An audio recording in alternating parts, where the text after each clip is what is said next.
టెట్కి సంబంధించి సెప్టెంబర్ 1కి జడ్జిమెంట్ వచ్చింది. జడ్జిమెంట్ చాలా అన్యాయమైనటువంటి జడ్జిమెంట్. ఎందుకంటే అది దేశవ్యాప్తంగా దాదాపు 25 లక్షల మంది టీచర్ల మీద ప్రభావం చూపుతూ ఉంది. ఎందుకంటే 2010 ఆగస్టు 23 నాడు ఎన్సిటిఈ నోటిఫికేషన్ ఇచ్చింది. విద్యా హక్కు చట్టానికి లోబడి ఎన్సిటిఈని ఒక ప్రాధికార సంస్థగా సెంట్రల్ గవర్నమెంట్ గుర్తించింది.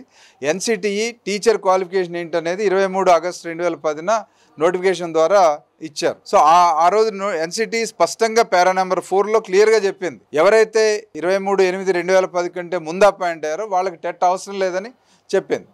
సో అంతకంటే ముందున్న వాళ్ళకి టెట్ అవసరం లేదనేటువంటిది రాష్ట్ర ప్రభుత్వం, ఆనాడున్న ఉమ్మడి ఆంధ్రప్రదేశ్ రాష్ట్ర ప్రభుత్వం కానీ ఆ తర్వాత తెలంగాణ ప్రభుత్వం కానీ అందరూ కూడా టెట్ విషయంలో స్పష్టంగా అంతకంటే ముందు అపాయింట్ వాళ్ళందరికీ మినహాయింపు ఇచ్చినట్టుగా చెప్పున్నారు.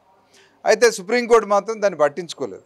సుప్రీంకోర్టు పట్టించుకోకుండా చెప్పింది ఏంటంటే, ప్రమోషన్ కావాలా అంటే టెట్ ఉండాలా లేదా, లేకపోతే మైనారిటీ ఇన్స్టిట్యూషన్లో టెట్ అవసరమా లేదా అనేది సుప్రీంకోర్టులో విచారణకు పోతే అసలు వీటికి సంబంధం లేకుండా అసలు టీచర్గా ఉండాలంటేనే టెట్ కంపల్సరీ, నాన్ మైనారిటీ ఇన్స్టిట్యూషన్లో టీచర్గా పనిచేయాలంటే టెట్ ఉండాలి.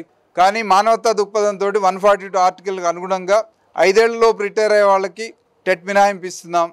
మిగిలిన వాళ్ళందరూ కూడా 2 ఏళ్లలో టెట్ పాస్ కావాలి. పోనీ 5 ఏళ్లలో ప్రమోషన్ తీసుకోవాల్సిన వాళ్ళు ఎవరైనా ఉన్నా 5 ఏళ్లలోపు రిటైర్ అయ్యే వాళ్ళు కూడా టెట్ పాస్ కావాలని చెప్పి స్పష్టంగా చెప్పింది.